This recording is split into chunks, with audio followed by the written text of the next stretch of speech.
Hello everybody on the internet. We're going to be going through my project presentation that I've been working last few weeks on. So, this is for English, Devin Pattons, and my name is Bridger Smith, and we're just going to be jumping into it and getting some presentating done. So yeah. So the problem I chose to talk about is childhood obesity. And as you can see, it's not just normal childhood obesity. I've been talking about how childhood obesity affects people's grades. Well, not just grades, but a few other things like how children are treated in school and stuff such. So today I'm going to be talking about the problem that I'm going to argue is we need to slow down the obesity rates in America, and I don't think anybody's going to say, no, that's a bad idea, we need to have lots of fat people in America, because it's not really a heavily debated problem, but how we do it is heavily debated. The main audience I'm going to try to be convincing to do this is the U.S. Surgeon General, Jerome Michael Adams.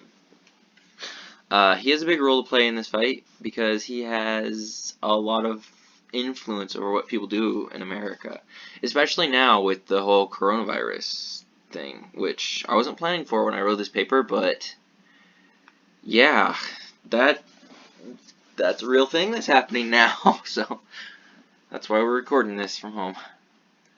So yeah, next slide. So a lot of people say, well, obesity is an interesting subject to choose on your paper about how I need to change schooling. Most people, they aren't going to see a direct correlation at first between school and obesity, but a lot of people don't realize that obesity has a big effect on people's grades. Well, it has an effect. It's not just like you're obese, you're going to have Fs all the time, but it does affect your grades. The amount you exercise does a lot. So, in a study done in Finland in 2000, I think it was, I'll have to double check the date. Anyway, in 2000, okay, so the study was done in Finland, and it was composed of 9,432 infants. Sorry, I accidentally dropped my mic. And they grew up to become at least 16. They were tracked with their parents' consent. The study was tracking them from infancy from the age of 16, and they came up with a equation, basically, or a formula, to track and get results from key questions the researchers asked the parents at specific ages. The information was then paired with student BMI, weight, and grades to see if there was a correlation between being obese and having lower academic achievement. The findings of the study are very clear. If a person does not have an active lifestyle, it can negatively affect their grades and impede their brain function in comparison to those who have a more active lifestyle. It has also been proven that people that are obese are less likely to receive help from teachers and more likely to be bullied in school. Sorry, I actually went too fast and misspelled that.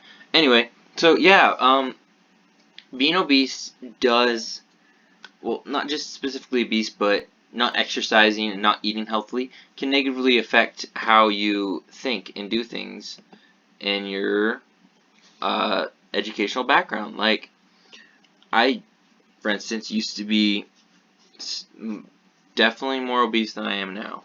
I've lost a lot of weight, and I remember struggling during it. Like, I just had trouble, like, focusing, and I remember people would make fun of me and stuff, and it was a lot harder. But after working out for a while and in recent years, I've had a lot better of a time at school.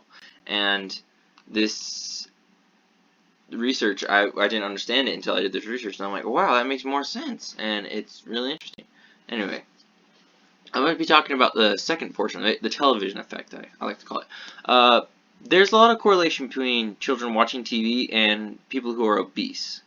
A lot of it comes from the advertising that happens. Like, kids are shown not videos, they're shown commercials every day. Like 50% of all the ads dedicated for children, according to Elizabeth Barclay in her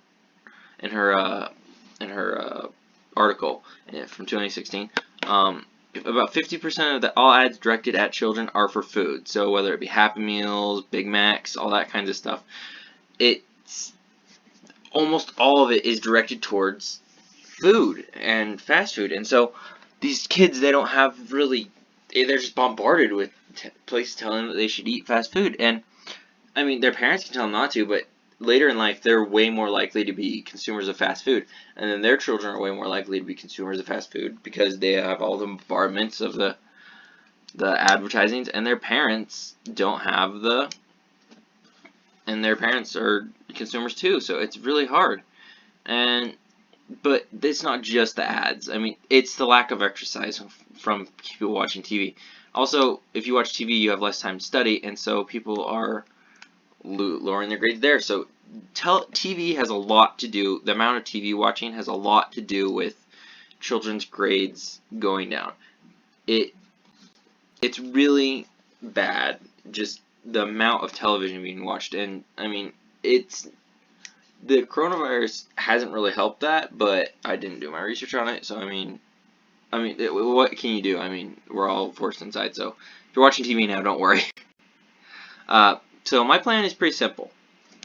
I want to start by helping the world gain awareness of the problem, and I want to make a bill or some kind of governmental form. Bill was the best, but I mean, maybe there's another one that will work better, another form, but that limits the amount of advertising done to children, so they're not like being bombarded by all these videos of just telling them, make sure you eat a Happy Meal every 10 days, or every 5 days, or make sure you eat a Happy Meal every other day, or it's too much, and we need to slow down the amount of advertising done. I mean, mainly in kids television, but if we could slow down adults television, that'd be fine too.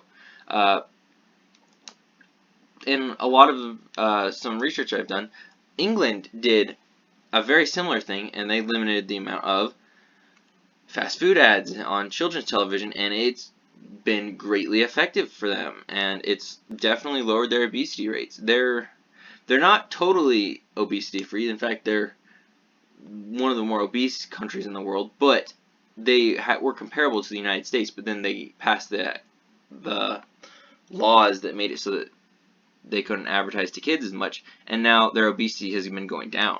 So I think this would really help us. I also think that we need to start some kind of training seminars, maybe at local gyms or YMCAs or whatever you want to say. Probably not YMCAs, but and that teach people how to eat healthier and teach kids what's proper to eat. This will help limit the amount of childhood bullying and obesity, and help to raise grades and lower the amount of bullying. The opposition to my plan, there was some research done by these researchers in 2008 in Australia that somewhat goes against my ideas. The research suggests that even when given the education and choice of food, what is good for you, people will still choose to eat the foods that are bad for them, and we should just limit the amount of bad food in circulation. I disagree with that. I think that getting rid of all the bad food would be really bad because two reasons. It is taking away people's right to choose what they want to eat, and that's illegal. And I think that it would be like the 20s where you could try to get rid of all the alcohol and it just wouldn't work. People will just make their own fast food. So anyway, there are my references, and here are my questions. What can we do as a community to help prevent the growing problem of childhood obesity? And 2, do you agree with my argument? Can we slow down childhood obesity, and is this worth doing? Thanks guys for watching my presentation.